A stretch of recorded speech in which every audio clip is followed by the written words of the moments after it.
this is my reasoning. I feel that sometimes trends have the potential of being dangerous when you consider trends your starting point. Like, for example, I want to do a new project or a startup, and so I'm going to take the best trends or my favorite food trends, and I'm going to design for that. In this case, I think that this might be, it's an approach, it's a perfectly valuable approach, but I would urge people to remember that that is not the only possible path, that is not why food trends are there. If you have no ideas and you know you want to do a food startup or a project, by any means use food trends to inspire you, to guide you.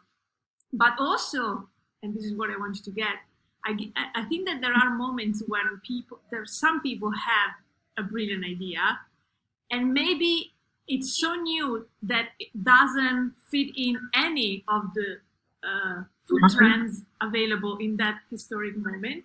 So that person might think, or food designer might think, maybe my idea is not so great, or maybe I should make it fit in one of the food trends.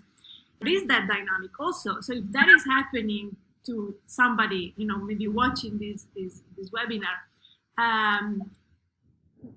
I would say make sure that the guiding force is how you feel about that, your own idea inside. If you feel like your body vibrating when you think about it, if you feel your blood, warming up when you think about it, follow it and ignore the trend.